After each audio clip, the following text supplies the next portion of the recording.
que es su clase, vamos a desarrollar en breve pues, nuestra actividad para hoy. También es necesario, por supuesto, recordarles, es siempre parte del protocolo de inicio, pues el reporte puntual en cuanto a la calidad de la señal. Y esto pues nos ayuda para determinar a través de un sondeo de su propia opinión, pues el tipo y la calidad de la señal. Entonces, en este aspecto, pues vamos a establecer estos componentes. Tenemos en un momento dado, pues ya, bueno, tenemos un quórum de 78. Les agradezco entonces pues, que estén involucrando y que estén participando. Entonces, me parece que no hay más personas en el respectivo la bandeja de entrada, entonces vamos a iniciar nuestra actividad. Pues no veo ningún reporte de calidad de señal, pues supongo que está llegando bien. Gracias, Diego. Gracias, Andy. Entonces, trabajemos en el tema que se les ha preparado. Gracias, Dulce. Gracias, Rebeca. Pues, Ruth, Javier, pues podríamos seguir. No veo ningún reporte de mala calidad de la señal, entonces vamos a dar por hecho de que esto nos permite, gracias Kaylee y Javier, pues iniciar. Bueno, entonces se recordarán que en la sesión pasada estuvimos desarrollando el tema del derecho subjetivo. Hoy nos corresponde, gracias José Pablo, nos corresponde en desarrollar nuestra presentación, básicamente sería esta, y en este tema pues nos vamos a concentrar específicamente en cuanto a lo que corresponde a la clasificación del derecho subjetivo. Bueno, comencemos. Obviamente del derecho subjetivo se han propuesto diversas clasificaciones. Aquí vamos a concentrarnos en tres, hay más, por supuesto, pero vamos a iniciar este tema, la clasificación del derecho subjetivo, y vamos a partir específicamente de las siguientes clasificaciones. En una primera clasificación, vamos a tomar en consideración como criterio el comportamiento o la conducta. Y así vamos a determinar que hay derecho subjetivo a la propia conducta y hay un derecho subjetivo a la conducta ajena. Esta primera clasificación toma en cuenta el comportamiento del titular del derecho subjetivo, del sujeto activo, pretensor o derecho habiente, y si éste lo hace en su propia dimensión, sin estar involucrado, relacionado o referido con otro sujeto, o bien si importa o implica ya la relación que se va a dar entre el sujeto, titular del derecho, y la conducta que puede asumir frente a otro sujeto. Y este es un primer criterio que toma en cuenta la conducta, que puede ser conducta propia o conducta ajena. Entonces, si esto es así, vamos a explicar en un momento oportuno estas clasificaciones, que sería el primer criterio. Pero también tenemos un segundo criterio y sería este. Como ustedes pueden darse cuenta, acá lo que vamos a hacer básicamente es clasificar tomando en consideración si el sujeto frente al cual se hace valer el derecho subjetivo. Estamos hablando del sujeto pasivo, obligado o deudor, si está claramente determinado o es indeterminado. Y es así como vamos a encontrar en este criterio los derechos subjetivos relativos y derechos subjetivos absolutos. Y finalmente, en un tercer criterio de clasificación, pues vamos a mencionar los derechos subjetivos públicos y derechos subjetivos privados. Y aquí vamos a tomar en consideración, por supuesto, en esa dimensión del derecho público o esa dimensión del derecho privado.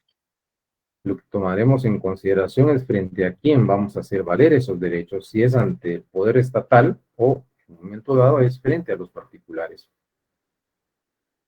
Siendo así, entonces vamos a iniciar la primera de las clasificaciones del denominado derecho, en este caso, derecho subjetivo. Veamos entonces en la primera de las clasificaciones, y sería esta. En torno o en base a la conducta del sujeto activo, pretensor o derechohabiente. Noten que acá se habla del derecho subjetivo a la propia conducta. Estamos hablando de la conducta del titular del derecho subjetivo. Y por lo tanto, enfatiza en el sentido de destacar esa facultad que tiene la persona titular del derecho subjetivo para poder hacer o no hacer lo que desee, siempre que sea algo lícito. Entonces acá estamos viendo de que en cuanto al comportamiento del titular del derecho se refiere, entonces podemos, en base a ese derecho subjetivo a la propia conducta, hacer algo. Y hay un principio general del derecho que podemos hacer todo aquello que la ley nos prohíbe, esa libertad de acción, que claro, es garantía constitucional. Entonces, este sería en cuanto al comportamiento o conducta del titular del derecho, la facultad que tiene de poder hacer. Pero también hay otra facultad. La facultad implica la autorización para no hacer algo, para omitir un determinado comportamiento o conducta. Entonces, acá pues podríamos pensar, pues el derecho al sufragio, pues cuántos de ustedes que han ejercido ese derecho han ido a votar. Otros, por el contrario, pues se abstienen y no van, pensando en que lo mismo da el hecho de ir a votar o no, dirán algunos. Y la percepción de que cuando cada 4 años se ejercita ese derecho, pues siempre se equivoca. Bueno, es una percepción de quien se abstiene y no va a votar. Lo cual respeto, por supuesto. Pero al punto que quiero llegar es que, si ustedes notan, hay un par de facultades en cuanto al propio comportamiento del titular del derecho subjetivo se refiere. Hacer algo o bien abstenerse o no hacer algo. Y de aquí nosotros vamos a encontrar que en el derecho subjetivo a la propia conducta hay dos facultades. Una facultad de hacer, que es conocida en la doctrina con el término latino de facultas agendi, y una facultad de no hacer u omitir, que es conocido como facultas omitendi. La facultas agendi y la facultas omitendi, que se constituirían en especies del derecho subjetivo a la propia conducta.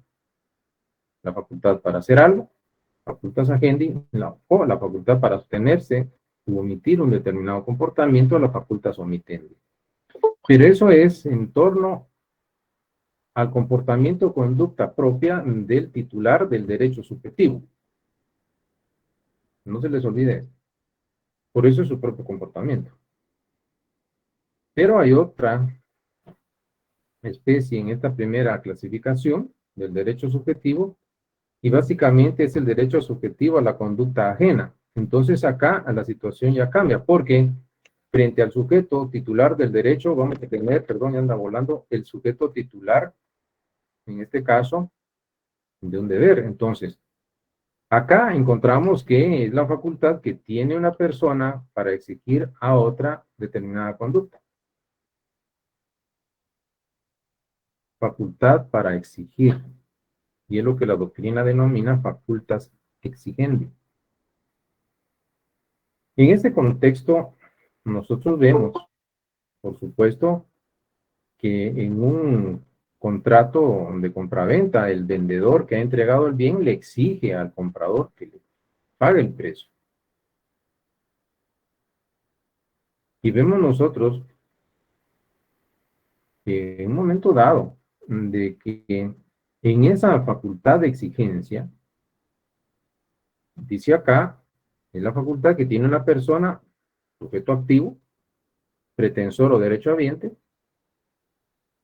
de exigir a otra persona, sujeto pasivo, obligado, deudor, una determinada conducta. ¿Y qué le podemos exigir? Que realice una conducta positiva. Esto involucra una modificación o transformación en el mundo exterior, haciendo algo o bien entregando algo. O podríamos exigirle una conducta negativa. Le podemos exigir que deje de hacer aquello, que omita aquello que nos está perjudicando. Entonces, en este contexto, vemos que la facultas exigendi ya involucra o implica que en cuanto a la conducta del sujeto titular del derecho, pues tenemos otro sujeto titular del deber frente al cual o al cual le vamos a exigir.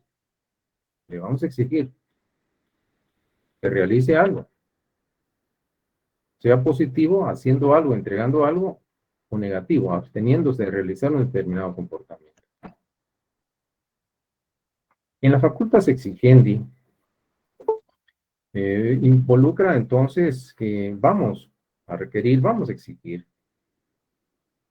Y puede ser tres cosas las que podemos exigir. Le podemos exigir que haga algo. Imagínense ustedes que celebraron Edgar y Ramón un contrato de obra, de obra civil, en donde Ramón se compromete a construir un muro perimetral en un terreno propiedad de Edgar. Convienen el precio, que incluye mano de obra y, por supuesto, lo que corresponde a materiales. Y el convenio pactado en el contrato es que en una semana inicia la construcción. Hay un anticipo en concepto de mano de obra y materiales que le entrega Edgar a Ramón, pero llega un mes y no hay manera de que ni siquiera limpie el terreno donde va a edificar la obra. Y Edgar le exige al constructor que haga aquello que originalmente se obligó a hacer. Otro ejemplo. Siempre los mismos protagonistas, Edgar y Ramón. Por supuesto, Edgar, en un momento dado, pues, vende un vehículo automotor a Ramón. Edgar, pues, tiene una importadora de vehículos. Ramón está interesado. Ubican el vehículo, van a importarlo. Y Edgar se compromete a en un mes tenerlo ya en Guatemala y con todo y placas ya a favor de Ramón entregarle el vehículo. Van 3 meses y no hay modo de que le entreguen el referido vehículo. ¿Qué le exige Ramón a Edgar? Que entregue, que dé aquello que originalmente estaba obligado a entregar.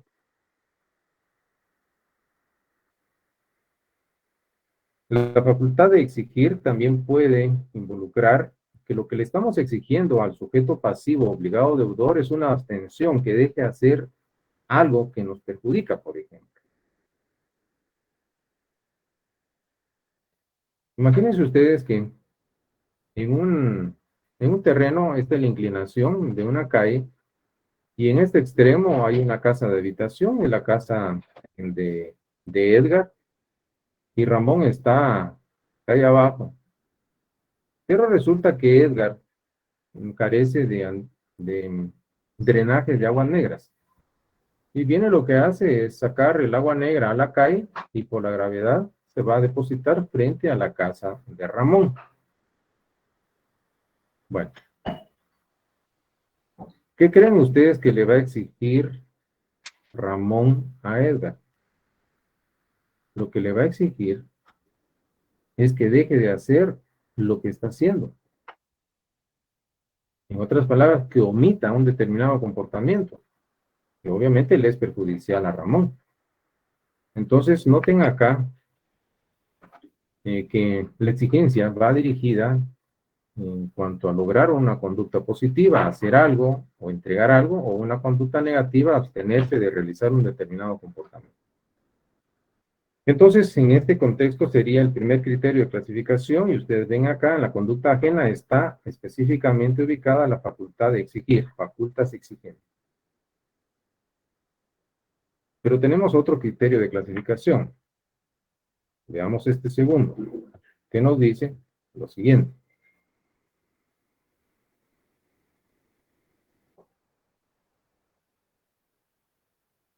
Tenemos derechos subjetivos relativos y derechos subjetivos absolutos. Este segundo criterio de clasificación lo que hace es tomar en cuenta la determinación o indeterminación del sujeto pasivo obligado deudor en una relación jurídica. Y por lo tanto vemos que el denominado derecho subjetivo relativo van a ser aquellos en los cuales el sujeto pasivo, ¿quién es este? El obligado deudor, el titular del deber jurídico, de esa relación jurídica está claramente determinado. Y eso significa, si Edgar celebró un contrato de arrendamiento con Ramón, y Ramón es el inquilino, y por lo tanto tiene la calidad de arrendatario, y Edgar es el arrendante o arrendador, Edgar le va a exigir el pago del monto convenido mensual única y exclusivamente a Ramón y a nadie más que él. Porque el sujeto pasivo de esa relación jurídica, y que es el obligado deudor, está claramente determinado, y es Ramón. Entonces, por eso se habla de los derechos subjetivos relativos. Luego, tenemos los denominados absolutos. Y como ustedes pueden darse cuenta, en estos denominados derechos subjetivos absolutos, el sujeto pasivo, ¿quién es el sujeto pasivo? Es el sujeto obligado, deudor, es el titular del deber jurídico. El sujeto pasivo de la relación jurídica es indeterminado. Entonces, acá podríamos preguntar, en este caso, tengo un derecho de propiedad sobre este bien. Y esto lo entienden ustedes, es un derecho real perfecto, el derecho de propiedad o dominio. Nuestro Código Civil establece que el contenido del derecho de propiedad implica, conlleva la potestad o la posibilidad o la facultad para usar, gozar y disponer de este bien dentro de los límites establecidos, por supuesto, en la ley. Este es el contenido del denominado derecho de propiedad, según lo establece nuestro Código Civil. Ahora, si nosotros analizamos un poco de la historia del derecho de propiedad, también conocido como dominio, vamos a encontrar de que originalmente había una potestad que formaba parte del contenido del derecho de propiedad y que no solo era usar, gozar y disponer del bien, sino también abusar. El abuso, en cierto momento histórico, constituyó parte del contenido del derecho de propiedad. Con evolución, por supuesto, jurídica, ya de una manera mucho más contemporánea, se erradicó o se excluyó dentro del contenido del derecho de propiedad el abuso. Y por eso es que nuestro Código Civil nos dice que el contenido del derecho de propiedad, que consiste en esa potestad de usar, gozar y disponer del bien, pero debe ser dentro de los límites establecidos o fijados por la ley. Entonces, que les quede como una referencia de que el abuso originalmente formaba parte de una facultad inherente al dominio o propiedad, pero en la actualidad la corriente moderna es prohibirlo y fue proscrito y ya obviamente no forma parte del contenido del derecho de propiedad. Porque les platiqué mi deseo de contarles algo de historia. Pues bien, entonces acá volvamos a los derechos subjetivos absolutos.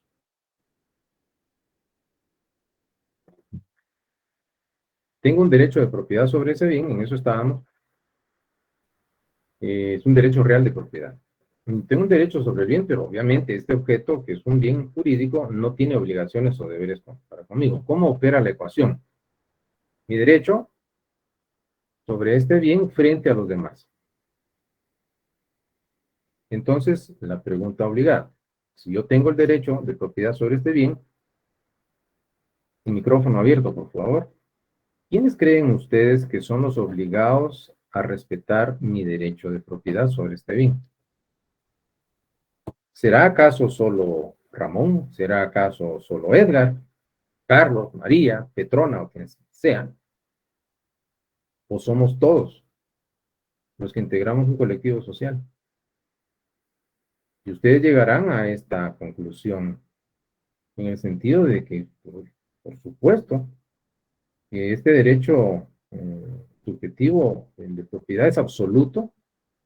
Este tiene una característica, puesto que hay derechos que son oponibles erga omnes. Esto significa que son derechos oponibles frente a todos los hombres.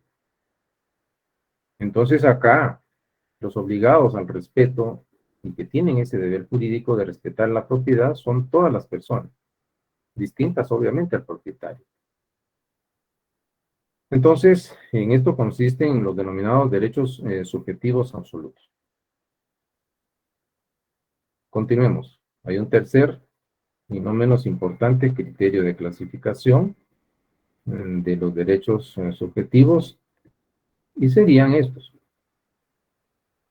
Los derechos subjetivos públicos y derechos subjetivos privados. Sobre este tema, el derecho público, derecho privado, he de comentarles algo. La diferencia entre derecho público y derecho privado no es nada nuevo. Esto se ve cuando se desarrolla un tema que es conocida en la doctrina con los términos latinos siguientes: summa divisio juris, que es la gran división del derecho. Entonces acá se ha discutido si el derecho admite divisiones, si se puede dividir o no en ramas. Hay teorías que lo afirman, hay teorías que lo niegan. El tema de la summa divisio juris, esa gran división del derecho. Por supuesto que cuando vemos que se acepta esa división, podemos remontarnos al derecho romano, y ustedes lo están viendo. Hay un clásico, un jurista, Ulpiano, y hay una resolución muy histórica en donde se hace magistralmente la distinción o diferenciación en cuanto a lo que es el derecho público y lo que es el derecho privado. Y básicamente en el pensamiento jurídico romano imperó este criterio. Obviamente las normas que forman parte de un ordenamiento jurídico podrán clasificarse como derecho público o de derecho privado, sí y solo sí se toma en cuenta, y aquí es importante que lo comprendan, y eso lo vamos a ver en una sesión posterior, en otro contenido temático. Se toma en cuenta el interés protegido o tutelado por la norma. Si el interés protegido o tutelado por la norma afecta, atañe o incumbe al colectivo social, entonces la norma será derecho público. Pero si el interés que está en juego, esto significa el interés que es protegido o tutelado, afecta, incumbe o ataña exclusivamente a los particulares y nadie más que ellos, eso es una norma de derecho privado. Lo que determina el carácter público o privado de un precepto, entonces va a ser el interés protegido o tutelado por la norma. Si afecta a lo colectivo, el derecho público; si es solo lo privado, el derecho privado. Y es un criterio, por supuesto, respetable. Pues bien, acá lo que vamos a encontrar es que ese carácter público y ese carácter privado lo vamos a circunscribir específicamente a lo siguiente: esas relaciones que se dan entre particulares y el derecho público, las relaciones entre los particulares y el Estado. Entonces,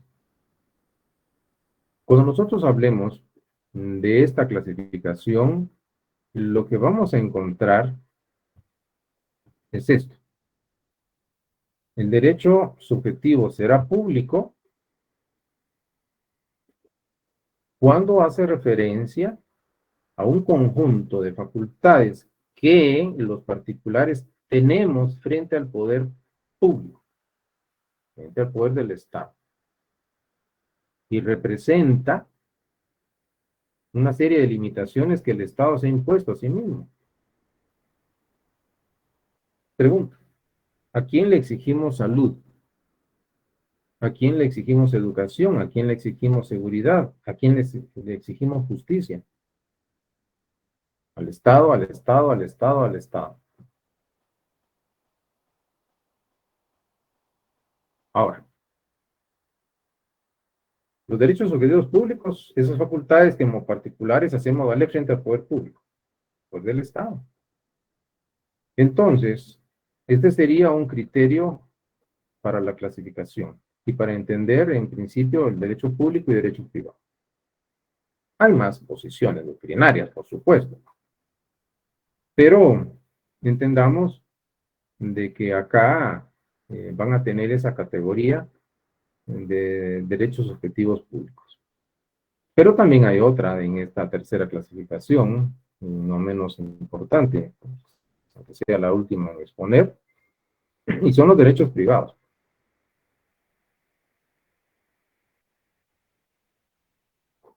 Acá podemos ubicar o clasificar personales o de crédito y derechos reales. En estos casos, lo que podemos decir es que estos derechos subjetivos denominados privados es una serie de facultades que obviamente se pueden hacer valer frente a sujetos en un momento dado derivado de un contrato, y tenemos también una serie de facultades sobre los bienes. Los derechos subjetivos privados, entonces, tradicionalmente se ubican dos, cuando se acepta la posibilidad de la existencia dual de dos tipos de derechos subjetivos privados. Reconocer la existencia de derechos personales o de crédito y reconocer, por otro lado, la existencia de los derechos reales. Acá vale la pena recordar a un jurista especialista en derecho civil en Guatemala, el doctor Vladimir Aguilar. Él plantea algo en un momento dado interesante porque nos ha indicado que en la doctrina hay una tendencia a discutir sobre esta dicotomía en cuanto a los conceptos se presentan, derechos personales o de crédito y derechos reales. Porque hay autores que afirman o sostienen la existencia de estos dos tipos de derechos que son subjetivos privados. Por un lado, reconocer la existencia de derechos personales o de crédito y por otro, reconocer la existencia de derechos reales. Pero hay otros autores que nos dicen de que no se puede hacer esa diferenciación porque todos los derechos son personales o de crédito. Y hay otros que dirán con sus argumentos a favor, momento, los derechos en un momento dado van a ser todos reales. Entonces algunos hablan de que todos los derechos son personales o de crédito y otros dicen que todos los derechos son reales. Y aquí hay una posición, y es la que vamos a explicar, que reconoce la existencia de estos dos tipos o clases de derechos subjetivos privados. ¿Por qué les platico de esto? Para que vean que aún en esto hay discusión. Unos afirman una cosa y otros niegan. Todos los derechos son personales o de crédito. No, dirán otros, todos los derechos son reales. Y ahí están en ese conflicto. Pero asumimos una posición ecléctica o mixta y vamos a abordar esta dualidad de los denominados derechos subjetivos privados. Y tenemos los personales o de crédito. ¿En qué consisten estos derechos personales o de crédito? Pues lo que les puedo adelantar simple y sencillamente es que estos derechos van a hacerse valer frente a las personas. Punto número uno. Estos derechos denominados personales, como derechos subjetivos, una serie de facultades en virtud de la cual una persona llamada acreedor puede exigir de otra denominada deudor un hecho o una obtención o la entrega de una cosa. El hecho de que se haya celebrado un contrato de arrendamiento, el derecho que tiene el propietario de la casa de habitación de exigir al inquilino que le pague. O si es una compraventa de vehículo, por supuesto, el derecho que tiene el propietario de esa importadora de exigirle al comprador que pague el precio del vehículo, o podrían ser como derecho personal o de crédito cuando el banco nos cita y nos requiere urgentemente a que nos presentemos a solventar una deuda que tenemos con la institución. Nos está básicamente haciendo valer frente a nosotros un derecho de carácter privado, un derecho subjetivo que califica como personal o de crédito. En otras palabras, vemos que es una serie de derechos derivados de la contratación. Hablamos de compraventa, hablamos de arrendamiento, hablamos de mutuo préstamo. Pero también tenemos la otra especie de los denominados derechos reales, que serían en este caso, perdón, de los derechos, bueno, estos son los personales o de crédito, y el otro lado de los privados tenemos los derechos reales. En el caso de los derechos reales, pues vuelvo a este ejemplo. ¿Recuerdan ustedes de esto? Tengo un derecho de propiedad sobre este objeto, o bien, obviamente, este objeto no tiene deberes para conmigo, porque opera así la ecuación, mi derecho real sobre el bien frente a los demás. Las facultades que yo tengo sobre un bien frente a los demás. Entonces, por eso se dice que los derechos reales, que no provienen de la realeza, son aquellas facultades que las personas tienen sobre los bienes o cosas frente a las demás personas. Entonces, son derechos reales. Y ese derecho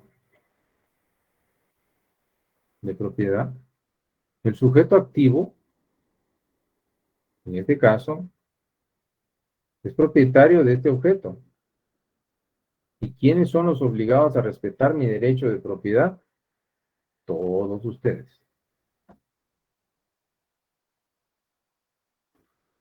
Ese derecho real conlleva esa facultad que los sujetos de derecho tenemos sobre bienes o cosas frente a los demás.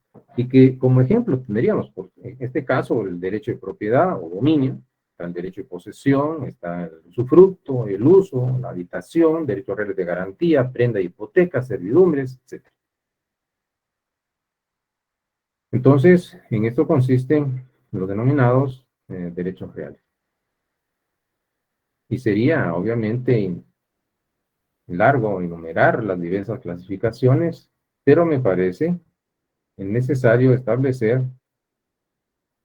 el segundo concepto, que es correlativo al derecho subjetivo, y es el deber jurídico.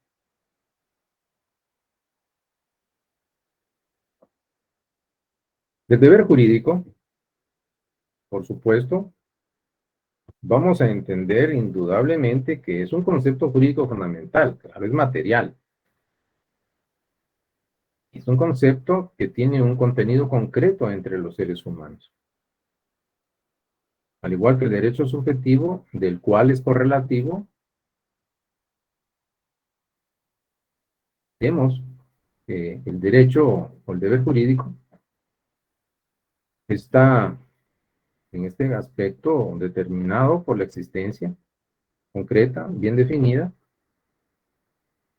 por un lado de sujetos de derecho y por otro de obligaciones. Entonces, ustedes recordarán de que el derecho subjetivo y el deber jurídico son como el anverso y reverso de una misma moneda, porque lo que para alguien representa un derecho subjetivo, para otro va a representar un deber jurídico. Y aquí es en donde destacamos la correlatividad entre estos dos conceptos: derecho subjetivo y deber jurídico. Ahora, vamos viendo poco a poco, y aquí es donde vamos hilvanando las ideas, retomar esta estructura operacional que implica lo que habíamos mencionado, que cuando se realiza el supuesto jurídico, la hipótesis normativa establecida, contenía las normas, de una manera necesaria se van a producir determinadas consecuencias. Esas consecuencias que son consecuencias de derecho, consecuencias jurídicas, se pueden traducir, como mencionamos, en cuatro posibles situaciones: el nacimiento, la transmisión, la modificación o la extinción. La pregunta es ¿de qué? Y tiene la respuesta: de derechos subjetivos, entiéndase facultades, y de deberes jurídicos, entiéndase obligaciones. En esto se traduce una consecuencia jurídica. Y como ustedes pueden darse cuenta, acá encontramos definitivamente el, el rol en el cual inciden o participan estos dos conceptos correlativos, el derecho subjetivo y el deber jurídico. Ahora, veamos lo que tenemos a continuación. Hemos visto entonces que en una relación jurídica, en esos polos opuestos, tendremos por un lado un sujeto activo, pretensor o derechohabiente, quien es este titular del derecho subjetivo, y por el otro lado tenemos un sujeto pasivo, obligado deudor, quien es el titular del deber jurídico. Ahora, la correlatividad implica que hay una relación mutua. Lo que para un sujeto representa un derecho subjetivo, para otro va a constituir un deber jurídico. Un contrato de arrendamiento, pues el pago de el monto económico convenido para un sujeto representa la exigencia del mismo un derecho subjetivo, y para otro sujeto el pago de esa cantidad representa, por supuesto, un deber. Y esto genera esta tan destacada correlatividad en cuanto a los conceptos. Entonces, pasemos a algo. Esto significa, y hablamos de la correspondencia, que a todo deber jurídico le va a corresponder una facultad, entiéndase un derecho subjetivo, de la misma clase. Y viceversa, ¿qué significa esto? Que a todo derecho subjetivo corresponde un deber jurídico de la misma clase. Ahora, ¿qué podemos mencionar a estas alturas de la exposición? Pues varias cosas. Dentro de estas, ustedes quiero que analicen en este aspecto, que es muy simple, pero ejemplificativo, una relación jurídica contractual entre un comprador y un vendedor. La obligación que tiene el vendedor o deber jurídico de entregar la cosa vendida. Y vemos esa obligación. El vendedor recibió el precio y está obligado a entregar. Y el comprador, por supuesto, él tiene derecho de exigirle al vendedor que le entregue ese bien por el cual le dio un determinado precio. Aquí hay una bilateralidad de la norma. Esto significa de que en este aspecto,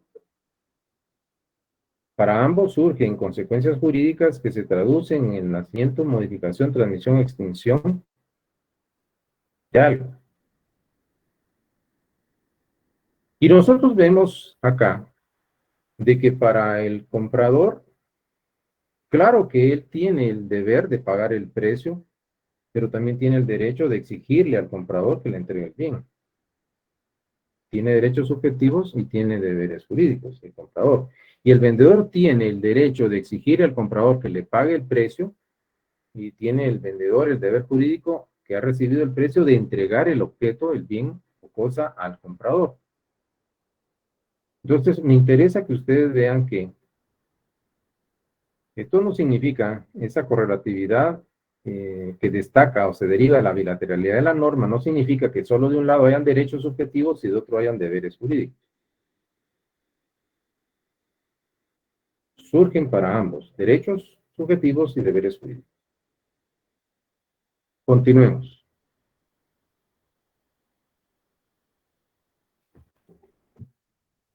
Esta imagen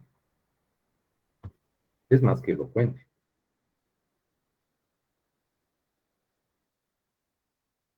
Vamos a entender que alguien está facultado para exigir algo de otro. alguien está ejercitando o haciendo valer su derecho frente a otra persona. Y es acá en donde en esta imagen estamos viendo el ejercicio de un derecho subjetivo a la conducta ajena, en donde lo que se destaca es la facultas exigente. ¿Entienden esto? Entonces, continuemos.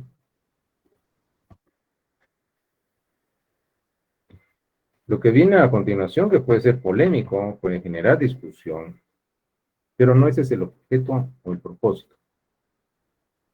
Porque hay quienes, dentro del marco de la doctrina jurídica, pues sostienen que el deber jurídico tiene la característica de ser eminentemente heterónomo, es decir, deviene una voluntad ajena que lo impone. Y por supuesto que vamos a entender esta de carácter heterónomo del deber jurídico porque hay una voluntad que se impone sobre otra. Hay un sujeto que subordina su voluntad a alguien que lo está haciendo en una posición de poder. Entonces, desde esa perspectiva, el deber jurídico, entonces, podría entenderse en esta característica de heteronomía, porque deviene de una voluntad ajena que lo impone. Y recuerden ustedes que de las características de las normas jurídicas que lo vimos el semestre pasado, se hablaba de la heteronomía. ¿Por qué es heterónoma la norma de derecho? Porque aquí subyace, y esto implica una subordinación de una voluntad sobre otra, una voluntad del que crea la ley sobre quien en un momento dado va a ser el destinatario de ese precepto. Luego, la voluntad dentro de esas relaciones sociales interpersonales se dice es perfectamente legítima. Formalmente determina o delimita el campo de libertad de cada ser humano. Bueno, pero la imagen que viene a continuación, por supuesto, en torno al deber jurídico, nos puede orientar a las siguientes ideas. Se ha dicho que nuestra autonomía, que es esa autodeterminación personal, está condicionada, debe condicionarse al querer, al hacer, al omitir, a las exigencias de otra persona. Entonces, claro, pareciera esa manipulación, pero ustedes pueden darse cuenta de que el sujeto está condicionado en cuanto a su conducta se refiere al hacer, omitir o exigir algo de otras personas. Este es uno de los puntos interesantes, por supuesto. Y claro, me interesa que ustedes se den cuenta de que esto es lo que ocurre según esta línea de pensamiento con el deber jurídico. Luego, tenemos que necesaria y obligadamente tratar o intentar definir, o proponer una definición del deber jurídico, pero no sin antes destacarles y recordarles que el derecho subjetivo y el deber jurídico, ambos son conceptos jurídicos de carácter material y son correlativos, porque el derecho a favor de una persona va a tener como correlación el deber jurídico para otra. Y aquí destacamos esa nota de correlatividad entre ambos conceptos. Entonces, el deber jurídico, se han hecho propuestas de definición.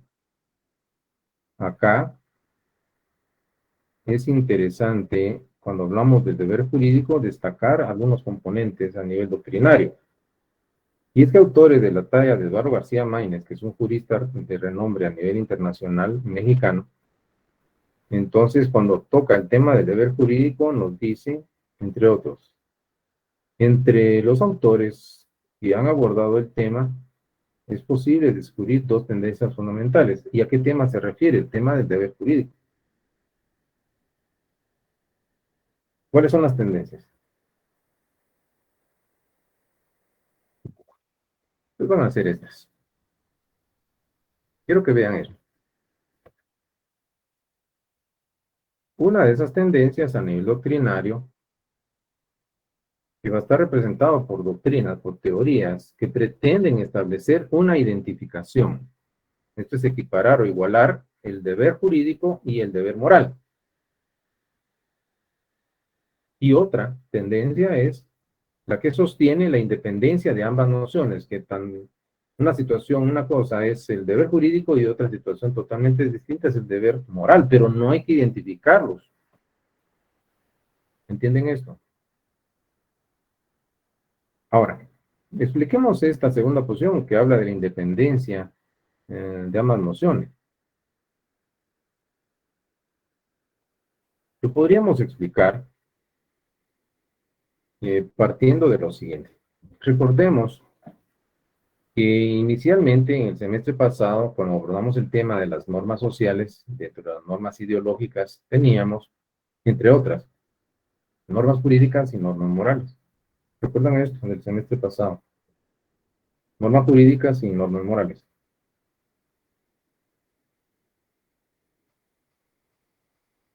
Pues de las normas jurídicas hablábamos, indicando que eran preceptos de carácter imperativo atributivo, regulan la conducta externa de las personas en la sociedad, pero también de la norma jurídica destacamos que este precepto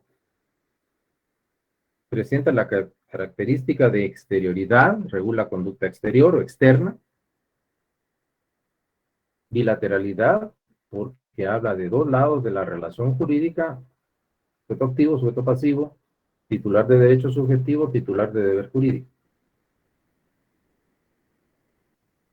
Entonces tenemos, en este aspecto, dentro de esas dimensiones, las características de la norma jurídica, la bilateralidad, dos lados en la relación, exterioridad, conducta externa, heteronomía, como característica de la norma jurídica, dentro de la misma subyace la imposición de una voluntad sobre otra. Heteronomía. Otra característica, coercibilidad, la posibilidad de hacer uso de la fuerza para lograr el cumplimiento de la norma jurídica. Y 5, se hablaba como característica de la norma jurídica que regula modos colectivos de conducta. Pues bien, ahora la contraponemos a otro dispositivo social, como es las normas morales. En el caso de las normas morales, pues mencionábamos que estas pueden regular la conducta, comportamiento humano, y es interna, conducta interna, que va dirigida a encauzar los pasos del sujeto imperado por el precepto moral hacia la realización de actos que se consideren como la expresión del bien. Por lo tanto, destacábamos que dentro de las características de las normas morales, y esto es derecho 1, entonces va a ser destacable la interioridad, es una, autonomía, 2, tenemos unilateralidad, 3, incoercibilidad, 4, y 5, regula modos particulares o individuales de conducta. Entonces, ¿esto qué quiere decir? Esto quiere decir de que existen dos tipos de dispositivos o normativos sociales, entre otros, que van a tener características contrapuestas, diametralmente opuestas. Frente a la exterioridad de la norma jurídica, tenemos la interioridad de la norma moral. Ante la bilateralidad de la norma jurídica, tenemos la unilateralidad de la norma moral. La norma jurídica, hablemos de la heteronomía. Y expliqué en qué consiste la heteronomía, la norma moral, autonomía. Volvamos a las normas jurídicas, característica, coercibilidad. Nos vamos a normas morales, característica, incoercibilidad. Volvemos a las jurídicas, regula modos colectivos de conducta. La norma jurídica, en tanto que la norma moral regula modos o formas particulares de conducta. Y así entonces encontramos de que,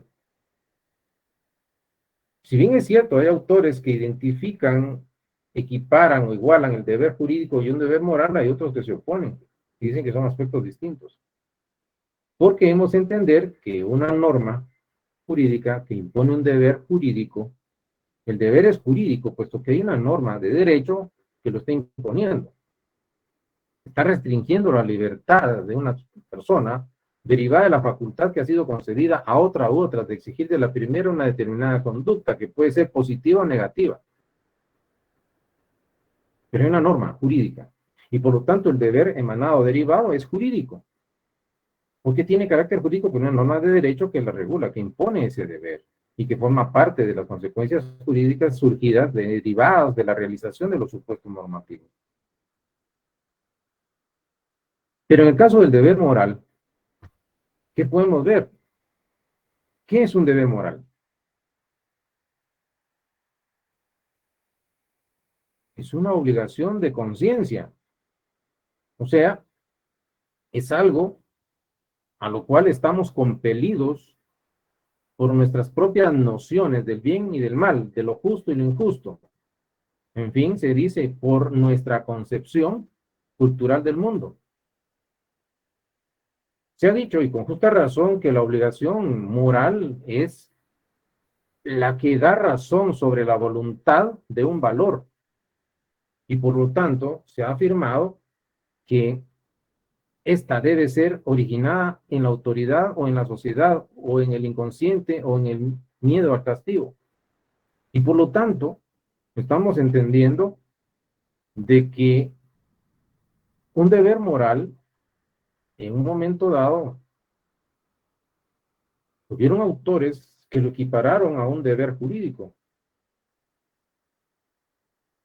Y Eduardo García Maínez detectó algo interesante que aparece ahí en la última parte de ese texto.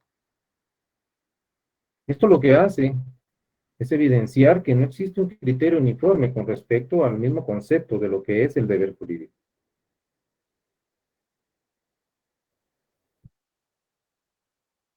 ¿Se dan cuenta ustedes de la complejidad que implica el estudio del derecho? Y esto es lo que ustedes han decidido y han seleccionado estudiar. Y así como estos análisis vendrán durante toda la carrera una serie de temáticas en donde van a encontrar criterios contrapuestos. Y ustedes, por supuesto, dado que hay diversidad de formas de interpretar desde el punto de vista filosófico un mismo fenómeno, pues tendrán que tener un conocimiento, fijar una posición al respecto de cuál de las corrientes van a satisfacer básicamente esa ansia intelectual por adquirir una comprensión, una mejor comprensión del fenómeno jurídico. Esto es lo que les espera, es lo que ustedes están estudiando. Pues bien, vamos a dar por sentado, por supuesto, de que tienen la libertad de decisión en cuanto a qué corriente de pensamiento y uso filosófico les puede dejar una mayor satisfacción y un conocimiento intelectual sobre temas de derecho. Pero continuemos. Pasamos entonces a la definición. Y acá pues, hay una serie de definiciones. No se imaginan ustedes cuántas definiciones hay del deber jurídico. Vamos a un clásico, que es Eduardo García Maínez, un jurista mexicano que nos propone como definición del deber jurídico la siguiente. Es la restricción de la libertad exterior de una persona derivada de la facultad concedida a otra u otras de exigir de la primera cierta conducta, positiva o negativa. Analicemos esta definición. Veamos lo primero. Entonces se está diciendo que el deber jurídico es una restricción, por lo tanto hay un límite. La restricción implica límites. ¿Y qué es lo que se restringe? La libertad. Libertad exterior, se dice acá. Pero no imaginen y no identifiquen restricción de libertad con privación de libertad. No van a confundirla con una privativa de libertad, como una prisión. La restricción de la libertad va dirigida en cuanto a que, cuando hablábamos del derecho subjetivo, decíamos que el derecho subjetivo implica un grado de actividad posible. Derecho subjetivo, lo que quiere decir, en otras palabras, que hay un campo de actuación dentro del cual se puede desenvolver el titular del derecho subjetivo. Haciendo algo, omitiendo algo o exigiendo algo de alguien más. Pero cuando hablamos del deber, se ha dicho que este implica, conlleva un grado de actividad de vida. Hay una conducta de vida de deber, no de vivir. Y por lo tanto, la restricción la puedo explicar bajo los siguientes términos. Quiero que pongan atención en lo que voy a hacer. Es evidente de que vamos a reconocer una libertad de disposición patrimonial que ustedes y su servidor tenemos sobre nuestro patrimonio. Libertad de disposición patrimonial. En otras palabras, pues vamos a hacer de nuestro patrimonio lo que nosotros consideremos conveniente. Y eso creo que lo entienden. Ustedes, sus sueldos, sus ingresos, sus salarios, pues disponen de ellos como ustedes consideran pertinente porque tienen la libertad de disposición de su propio patrimonio. Pero resulta que una persona decide solicitar un crédito a una institución del sistema financiero nacional y un banco le otorga un préstamo y celebra un contrato de mutuo préstamo entre un particular y un banco. Y para no ser tan extensa la explicación, pues veamos, pactaron o convinieron un sistema de cuota nivelada en donde el concepto de capital más intereses van a ser 5,000 quetzales mensuales. Bueno, primer mes. Viene el deudor y él dice, como tengo la libertad de disposición de mi patrimonio, este mes voy a pagar solo la mitad, 2,500. El segundo mes argumentará, como tengo libertad de disposición patrimonial, voy a pagar 1,000 quetzales al banco. Tercer mes, como tengo libertad de disposición patrimonial, el tercer mes no voy a pagar al banco. Noten algo. Por supuesto que entendemos que tenemos la libertad de disposición patrimonial, pero aquí hay un deber jurídico que lo que está haciendo es restringir, limitar esa libertad.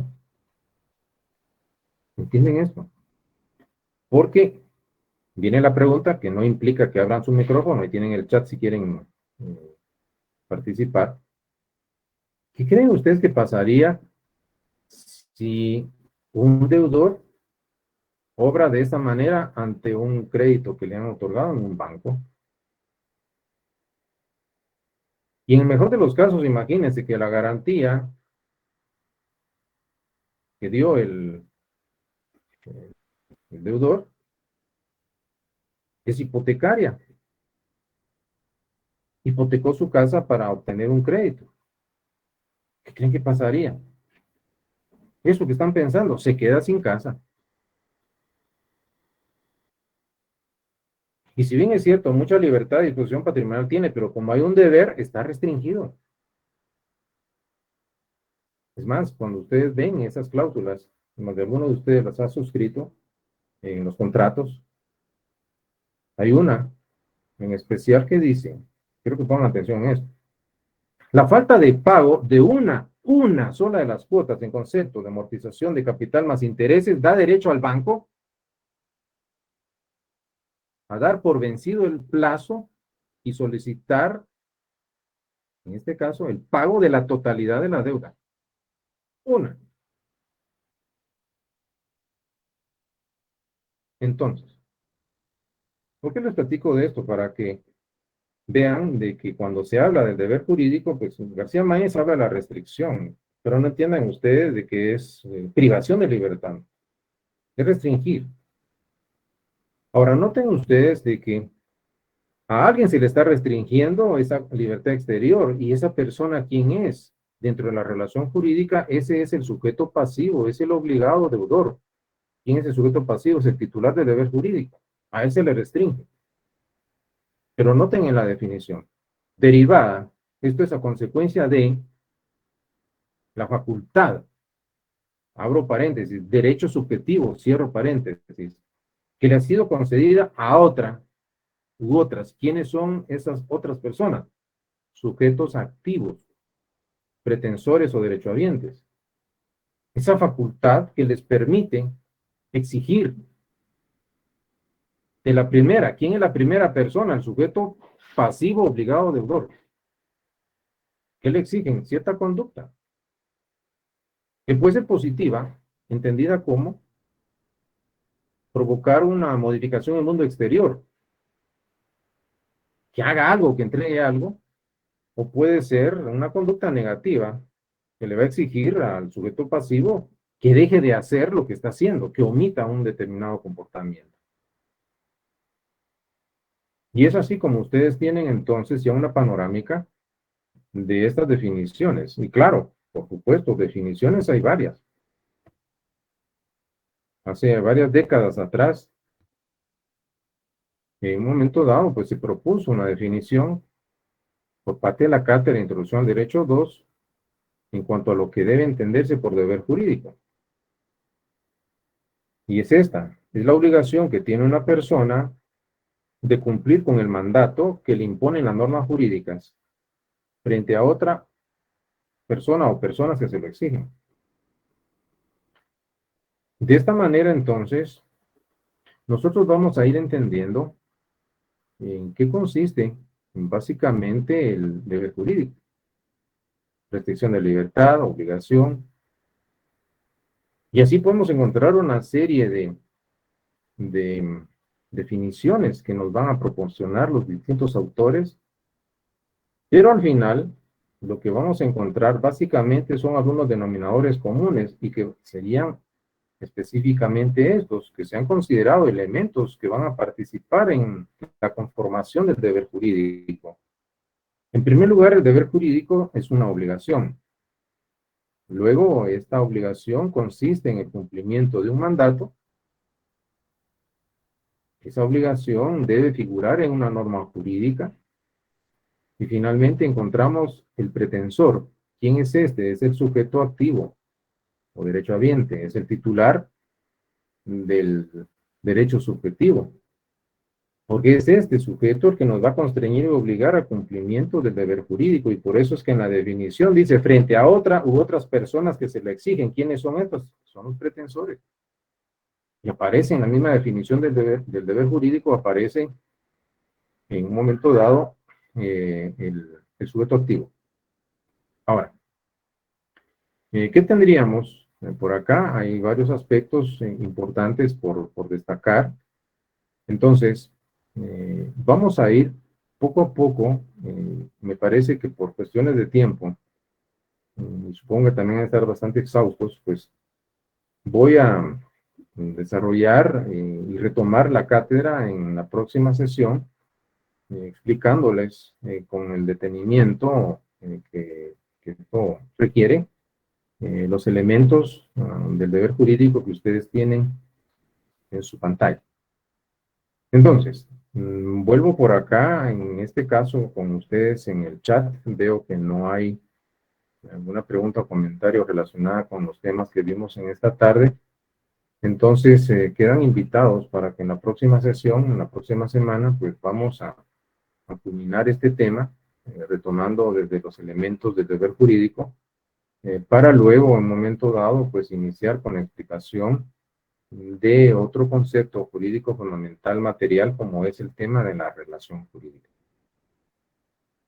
Entonces, si tienen alguna pregunta relacionada con el tema, pues, si no hay nada en el chat y alguien quiere participar, pues, les cedo los micrófonos. Si no hay intervención o participación, quiero agradecerles su asistencia y, por supuesto, invitarlos a que hagan presencia a medida de lo posible, pues cumplir con asistir a estas clases de carácter virtual y que en un momento dado, pues, es el recurso, el mecanismo que tenemos disponible para este ciclo lectivo y espero, por supuesto, que algún día, pues, podamos en las aulas universitarias, pues, ya no compartir, por supuesto, la cátedra, porque me parece que en este año, pues, el modo va a ser virtual, pero nunca estará de más, pues, saludarlos personalmente y ya cuando ustedes estén en un próximo semestre. Creo que Jafet tiene preguntas al respecto, lo escucho, Jafet. Sí, Lick, a ver, los deberes jurídicos todos son aceptados previamente, ¿no?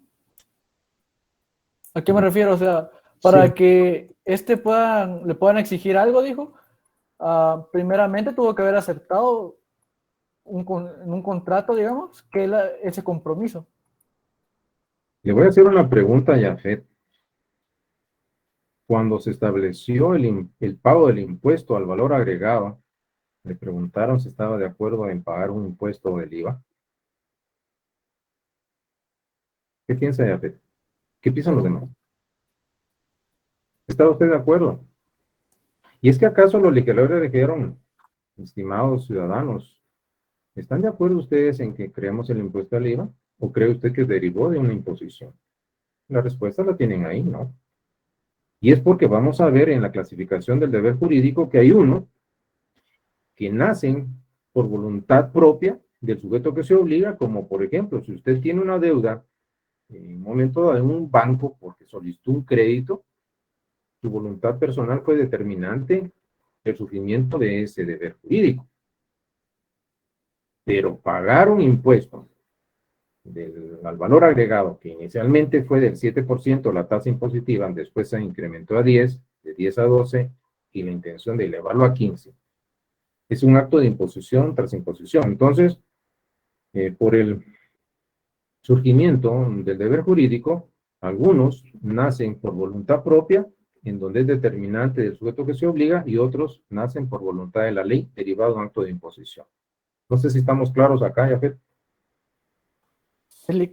Gracias. Bueno, entonces, mis amigos y amigas, voy a dejarlo acá, hay tanto de qué platicar, vamos a continuar. Entonces, tenemos varios puntos por tratar y por desarrollar. Esta es Cátedra de Introducción al Derecho, es Teoría General del Derecho, y por ello es tan importante su participación, su asistencia, y que inviten a sus compañeros y compañeras que no únicamente el día del examen pues comparezcan, sino que escuchen la temática. Esto es lo que van a escuchar ustedes durante los 5 años que tiene establecido el pensum de estudios. Entonces, es acá en donde van a demostrar su vocación en cuanto a la temática jurídica.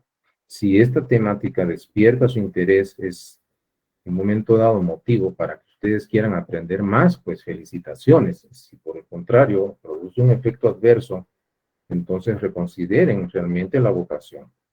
Así es, mis amigos y amigas, que si no hay más, lo dejo acá. Gracias por su paciencia y nos vemos en la próxima. Les deseo una feliz tarde a todos y un feliz fin de semana también.